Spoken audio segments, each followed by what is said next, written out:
country. He's our friend. Give it up for the pastor of the New Birth Baptist Church, Dr. Jamal Bryant.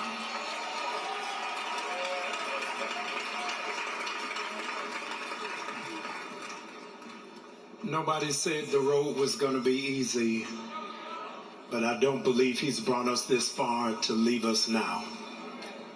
Allow me a moment of high commendation to the Jackson family. Thank you for adopting me as a son and as a brother. I'm grateful and love you much. It was on a wintry night, January 6, 1919, Theodore Roosevelt died of an embolism coronary. When the word came back to the Vice President Meslin, he asked, how did he die? The answer responded back, he died in his sleep. Vice President Meslin said that makes sense, because had he been awake, there would have been a fight.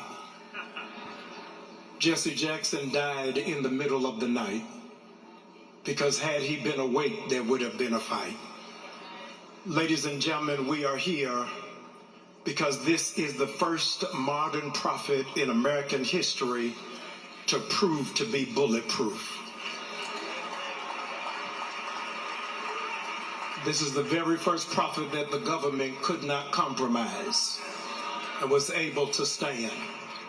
Those of you who are wondering why we have been here this long, the service wouldn't have been this long if we were able to go to the Capitol, but the Capitol is now only reserved for pedophiles and podcasters. We're in a critical moment in history. A critical moment in history where it is that we have to figure out what are we fighting for and all that we're running for. 1984 and 1988, Reverend Jackson was running. And physiologists suggest that running is not good for you long term. It strains your knees. It causes, in fact, stress on your body. Eventually, you begin to find yourself in pain. And in spite of all of the pain that was in Reverend's body, he kept on running. And the good news, ladies and gentlemen, that is not necessarily reflected from this microphone is Reverend Jackson didn't run alone, but he had the good sense and the foresight that when he was running, he took strong black women with him.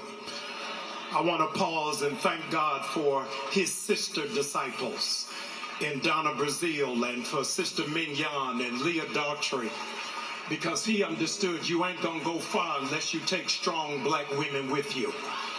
And I wish America would get over itself and just recognize America will never be great if we take strong black women with us.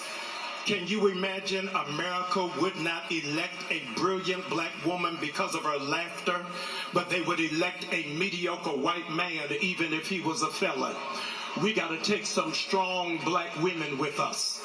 I'm glad my Congresswoman Nakima is here, my Senator Raphael Warnock is here, but I wish I had my governor here, Stacey Abrams, but they couldn't take a strong black woman with her. I'm so grateful 3 days after the election, I still stand with Jasmine Crockett, because we got to take some strong black women with us. There's some strong black women who are sitting around you on today, and you ought to thank God for them, because they've been keeping the dream alive down through the years, even when we didn't know how to. He's still been running. And I'm grateful that amongst his mentors, those who poured into Reverend Jackson's life, counted amongst them would have been Samuel DeWitt Proctor, Martin Luther King Jr., but another mentor of Reverend Jackson would have been a gentleman who we bumped into in Acts chapter 8. And in Acts chapter 8, we find that there was a government official who didn't know the word. He's riding in a chariot, but he didn't know what he was reading because he was used to hearing white evangelicals who didn't know the real gospel. And because he didn't know what it is that he was reading, there was a man that ran beside him and had to explain to him what the word of God actually said while he was running. Ladies and gentlemen, I need a church that will keep running, not just shouting, but we got to run to election polls and say, if you're going to say we open until 9 o'clock, don't close at 7 o'clock. We got to run and let them know, stop taking the ballots out of Fulton County. We got to keep running and say our brothers and sisters from Haiti and Jamaica are not uncovered. We got to keep running so our seniors don't have to choose between groceries and their medication. We got to keep running so that our young people don't have to deal with banned books in the library. We got to keep running until our churches are relevant and are speaking truth to power again. We got to keep running so you're not satisfied having a Gucci bag and red bottoms and a Louis Vuitton belt, but you got to keep running until you make up in your mind, before I be a slave, I be buried in my grave and go home to my Lord and be free. We got to keep on running till you understand. Over my head I hear music in the air, and there must be a God somewhere. It is our job to keep running, because this is the oldest leadership Black America has ever had. There is no revolution without young people.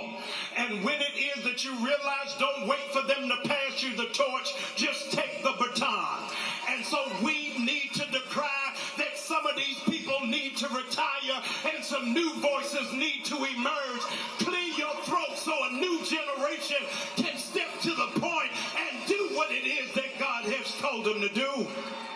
Many of you got confused and thought this was a program. This ain't no program. This is a homegoing celebration. We got to keep on running, because they that wait upon the Lord shall renew their strength. They'll mount up on wings and not get weary. They'll walk and not faint. We got to keep on running. We got to run until the next generation understands that greater is he that is in me than he that is in the world. We got to keep on running. That Langston Hughes was right. I too sing America. They asked me to eat in the kitchen when company comes, but I just laugh and eat well and grow strong, because I too am America. Keep on running. I know that we're in the house of hope. I know that he came out of fellowship, but if I was at apostolic around the corner, I would close this way. If anybody asks you, what's the matter with me? Tell them I'm saved, I'm sanctified, and I'm running.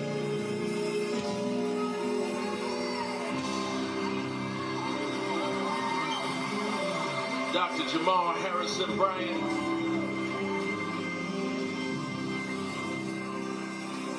Family, we will close our time together today and look forward to celebrate again tomorrow at the Rainbow Push Coalition at 10 a.m.